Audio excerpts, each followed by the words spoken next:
What's up, YouTube? Stung here. Now, I have joined Wish. One of my good friends, Stingy, is now the leader of their GFX and whatever team. And so now I am Cinema 4D and whatever person, guy, thing. So here today, tutorial, first one on my channel. Happy New Year's, everyone. It's the 2nd of January 2012, 3:42 over here in the land of Australia. And so this is what we're going to be making. It's an indentation with whatever. So the headset that I have is a Steel series, so I'm just going to use the little logo. So I started from blank background and this, and I took that and made it into this. So here we go, this is how we do it. We go new, I'm using 40x40, so hit OK, and then you're going to put a gradient on. So you click the gradient tool and make sure it's on radial gradient. Click around center, drag down to about there, and that gives us a nice, actually a bit further down. Try and get it as centered as possible. So then what you want to do, grab your magic wand, click inner, then you want to hold shift for your next selection so it selects both at once, and then the little circle there. So then you're going to right click and go layer via cut, and then once you've done that, so you want to hide the background so it's just this. And then you want to click on it, hover over you in project with the gradient, and then just drag it on. And then you want to drag it to centered as possible, about there. Sorry about this, it's a bit rushed, but I'm busy. So next what you want to do is you want to double click and this will come up. Then you want to go color overlay, and so you make it quite a dark grey. Opacity is 100, and then you want to go drop shadow. And now what you want to do is, while that's there, you want to change opacity down to about 36. You want to go from multiply to normal. Leave the color, actually, yeah, you can change it, it's up to you. It doesn't really make a difference. So you want to make this 90 degrees, take off use global light, put in another 90 degrees, hit that up. So you want 5, 5, and 0. So distance 5, spread 5, size 0. So this is what you're up to now. So you've got this. So if I click on this one, double click it,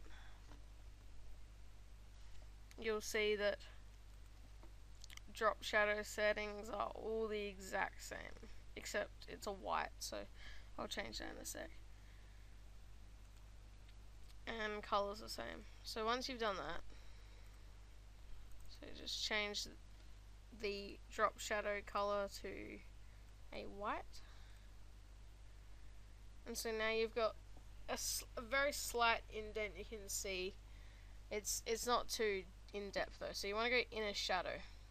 So this makes it look so it's actually imprinted in. So now what you want to do is mess around with whatever you want. Make sure your angle's 90. Opacity can be changed to whatever you want. So basically, the higher it is, as you can see as I move it, the edges go away. So now there's a very distinctive edge, which I think looks pretty good. But also, when you put it up like this, you can see a lot of pixels, and sometimes it doesn't look all that nice. So I'm gonna leave it at about 80. And then your distance, you can mess around with however much you want. So I'm gonna go around 9. choke is 5.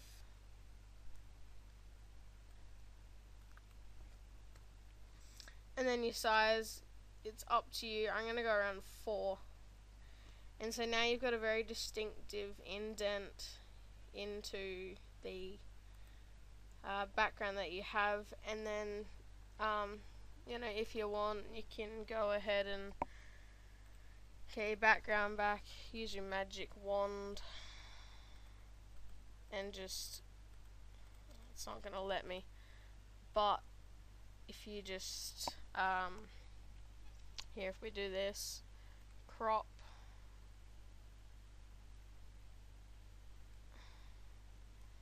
Control Z, because I screwed that up, because I'm an idiot, and then go, don't crop.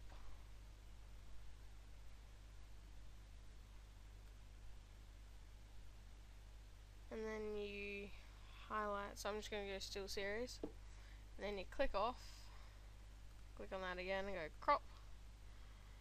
And now if you just use the eraser, wait, that's not eraser, there's eraser. Okay.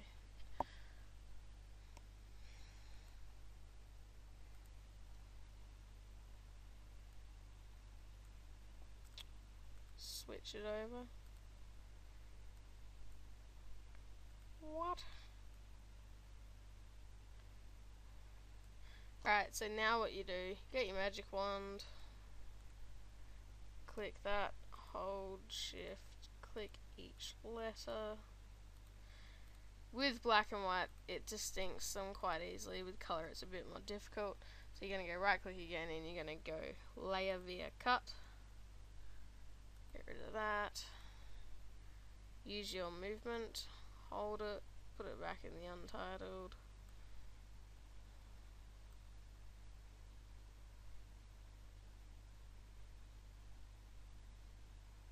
So I'm going to put it down there.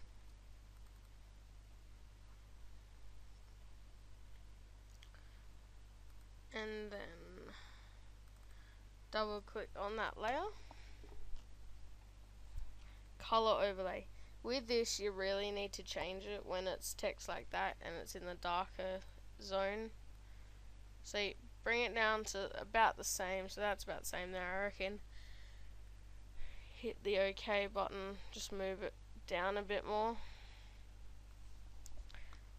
And it's looking quite nice right now. And putting the text in there is quite helpful in my case because when I put in the gradient it's a bit more above the center, whereas now that I put that text in it sort of goes quite nicely. And then you want to do drop shadow again, change it from multiply to normal, color white. You can do anything. For this one it's white, but like, you know, if I was doing something for a mate or something like that, I'd do like a green. So I'd leave that, and then under this one, under the drop shadow, make this a nice green as well. It just gives it that little deep effect. So as you can see with the Still Series lettering, it's like a edger, I suppose. And then like this one, change color as well. It gives you, I don't think it looks all that good, so I'm gonna put it back. And of course you did Adobe Community right in the middle of my tutorial as well, not good enough.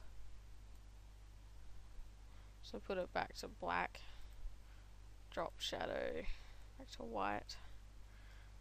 Okay, so it's up to you.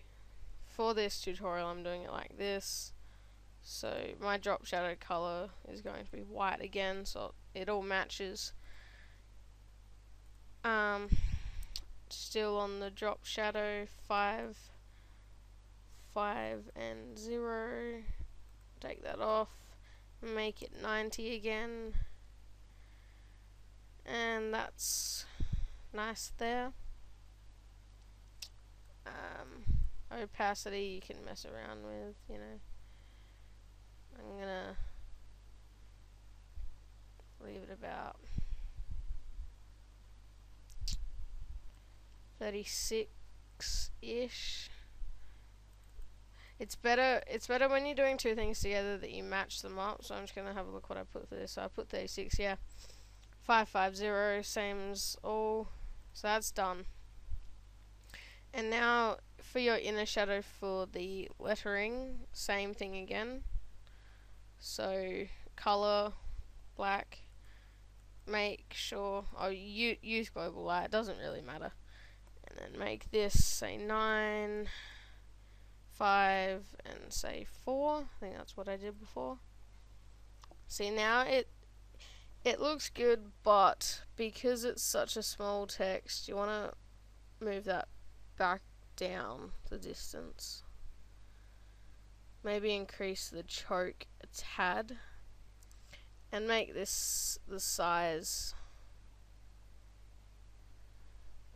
a bit, makes it a bit more dark, scary sort of thing. Whatever you want. So once you've done that, you can move around again. Like I might, I don't know, rotate or not. But it's up to you with what you want to do. Your thing, even putting it as an underlay like that doesn't look too bad, so it's up to you. So this has been tutorial by Stung from Wish Designs and my own personal Stung designs. Please rate, comment and subscribe, and yeah, hope you enjoyed it. Have a good new year, everyone. And so let's just save this. What do I want to save it in? YouTube shiznit, Photoshop, video based shit. Here, we'll put it in here, and we'll go Steel Sherry's thingy. I love that word, thingy, such a good word. And we're gonna say it was a JPEG image, or not. Screw that.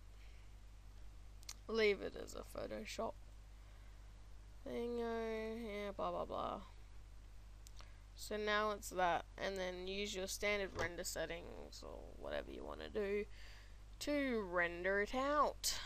So yes, hope you enjoyed it. Let me know what you think of my new intro that you saw at the start, and piss off. But thank you for watching this video.